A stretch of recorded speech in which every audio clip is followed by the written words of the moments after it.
Getting started with Angular, we need to right click on our Git bash and say ng new and project name, which is for now it's intro.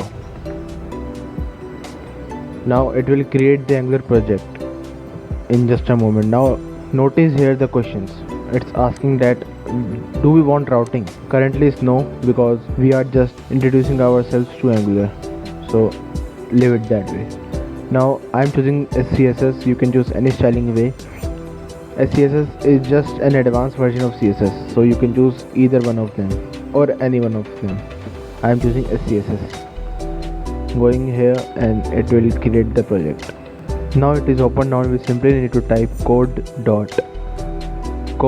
and our project name, which is intro, to open it into the VS Code. Now I don't want to waste too much of time in the project structure, because as we go further we will understand the project structure by ourselves. So directly starting out the component concepts of Angular. Now suppose you decide to create a web application. What you will do, you will first create, for example, I take example of Google. What will Google look like? For example, I will go to google.com and say programming. Now what will you observe? That there are several components in this page. For example, this is the nav bar of the Google, where this is the logo of Google, and here is the input component of the Google, through which it takes the user input, the query input that it processes. Here is the toolbar component. Here is the website component. This will show one website, this will show another website, and this will show another website. So a web page is typically made up of several components, and these components are referred in Angular as this class. One component at a time is referred in this class. For example, this is our main component, which loads at very beginning of our application. Now if you see what Angular provides us at the start, you simply need to write ng serve. It will simply start a server at your local host so that you can view your website, how it is looking and performing. Now it has opened. If you go to this URL, which is localhost at the port 4200, you will see that there is a web application that Angular. Now where is these things are written? For example, this intro app is running, so these things are written in here. In a component there are mainly 4 files. First one is the HTML, the HTML data that is rendered by the component. For example, in the Google, this is a component. Let's say this is a component which takes the input. Now this is the HTML that it renders, which is an input wrapped by a div, wrapped by another div. So this is the DOM of the component.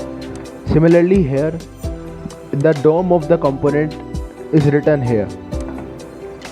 Moving next, this is a style sheet. We all know that every web page in today's time needs a style sheet. Moving next, here is the TypeScript part of the component, where you will perform the JavaScript operations in the TypeScript language. By JavaScript operations, I mean that, for example, there is a toggle button. You need to toggle it. For example, this thing, that if I click on this, then it will toggle. So these kinds of things are done with the use of this file. Now for the testing of this file is present, which is typically written as your component name .component.spec.ts.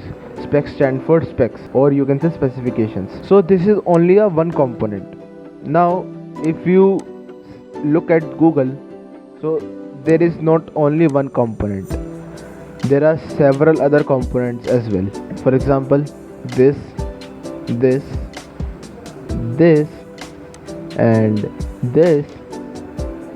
You can break your web page in any number of components as you want, but keep in mind that it should be maintainable in the future. So it's not feasible to write all our components in just one component. For example, this. For the sake of example, take this. So what I will do, if I am to generate this component, then I will generate a component which is the wrapper, which is the title, for example this, and generate another component which is a card. Now I will reuse the component everywhere, anywhere I want. So that's the basic use of a component. So in our application, we use multiple components. So to generate component, there is a command in the Angular CLI which is ng generate component. You can write it fully as well. Generate component and your component name. Let's say I have to generate a card component, so I will write card and press enter. The same as of our component and the component files. As I told you that it will contain an HTML file, a CSS file, and a logical file which is our TypeScript, and a test file.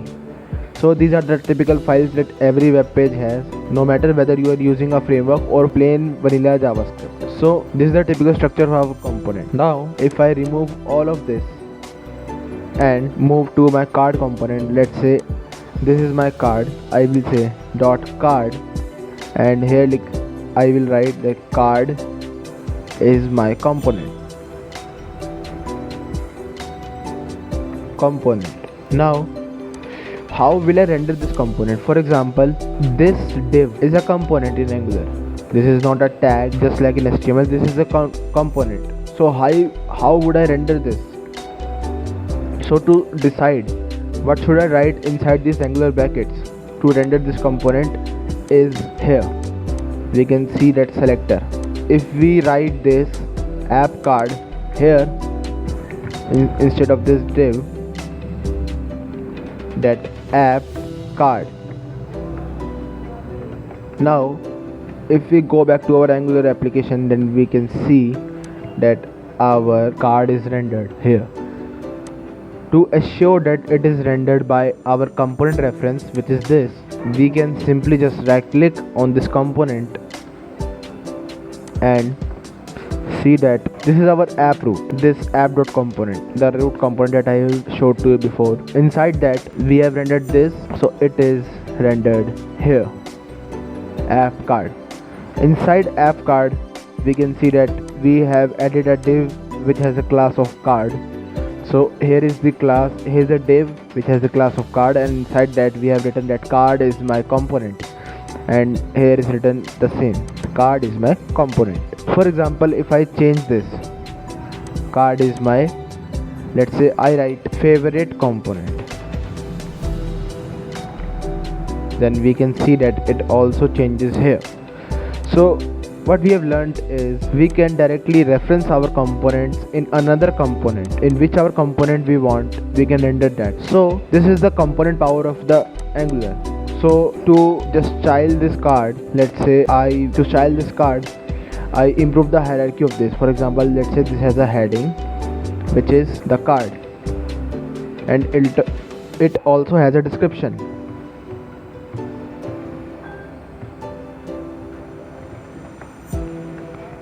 Which is, let's say, lorem, a few sentences of lorem. And if we see here, then it's looking decent, but let's say we want to increase the font size of the card, not by adding the h2 tag or h1, any h tag, but by styling.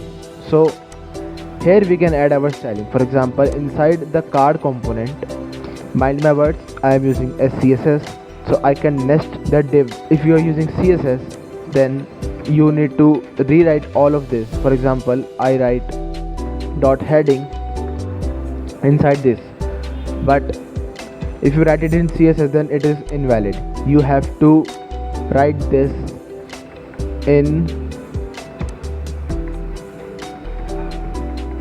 this way. Sass understands that if we are writing dot heading inside dot card, then it understands that there is a div with class card, and inside that there is a div which is having a class heading, and we want to style this. For example, I increase the font size of this to 1.5 rem, and I set the font weight to 600. Now Sass will totally understand this and apply our styling. Now we can see there is a card. Let's say we want to add a padding, not in heading but in description. So I would simply write description and margin top is 1 rem. Let's say I want to add 1 rem of margin. Then we can see there is a slight margin here which is of 16 pixels, which is 1 rem. So this is the concept of components in Angular. There is a noteworthy point to mention that these styles are isolated specifically to this component. For example, let's say I would generate another component which is user card, for example. So let it generate that. Now let's see the selector of this. This is app user card. Typically when Angular generates your component, then it adds app dash in your at the prefix and your component name. So we don't have to manually check every time when we generate component. We can simply predict that Angular just have added app dash and our component name. So just simply copy this and we can enter it here. Let's say I have copy pasted all the code from styles as well as from HTML. But if you closely look at this, then we can observe that both have the same class. Now if you are coming from a JavaScript background or a plain website strategy background, then you will have a knowledge that if the two divs have the same class, then it will be governed by the same style sheet, same styles of a style sheet. For example, this style sheet has a card of heading and description, and this styling has a card directly the same styles. So if I change this, let's say I change this, then you will argue that which one will be rendered, which one will be preferred, because in CSS we see that the statement which is written at the very end, then it will be preferred more than if a statement is written above. For example, I write font size 1.5 rem. So font size 2.5 rem, this statement will be preferred because this statement, the property font size, is overridden later. So you will argue that which one will be followed. Here I have said that font size should be 2.5 rem, and I have said that the font size should be 1.5 rem. Now if you are from that background, that JavaScript background, plain JavaScript, then you will predict that only one of them will be followed, whether the 2.5 rem font size will be followed or the 1.5 rem size will be followed. But my friend, in Angular you can see that these styles are isolated to the specific component. Let's say for a better understanding, I say this. Here is the HTML, here is the CSS. Now this side our card component and this side our user component. Now observe, here first we have rendered the app card, which is this card component. So we have written in the styles of card component, we have written that font size should be 1.5 rem, and it follows that. Very good. But in the user card we have written that font size should be 2.5 rem, and it's not following the 1.5 rem style pattern that we have written in the card component HTML. Why? Because simply these styles are isolated to this component. These styles are not exposed to this component. These styles will only be activated, or you can say only be applied to this component HTML. That's why it's following its own SAS file. If I remove this and see, then we can observe that this hierarchy, although it's same as this, but doesn't follow these styles. It has to follow only the styles of this component. For example, this is the user card component.html, then it will only follow the user card component.sass file. Why? Because in the TypeScript file you will observe that there is an attribute called styles URL, which is an array of file names of the style sheets. Though it's added here, that's why it's followed here. If I remove this and check back, then you can see no styles are added, although these are written here, but nothing happens. Why? Because this style file isn't referred here. If I roll back the changes of TypeScript file, then we can observe that this again follows the style sheet. We can add more than one files also. You may have predicted that because this is an array of style sheet file names, then we can obviously add more and more styles. For example, you follow a pattern that normal styles, desktop styles will be on this file, and the responsive styles, the media queries part, will be on this file. Let's say I named it as _media, the whole file name and suffixed by the media. Then the styles that this file contains will be rendered. I hope you understand this. Now I need to remove this because I don't have this file. If you see that it complains that URL doesn't point to a valid file because this file doesn't exist. You can see there are only four files. So that's it for this component part.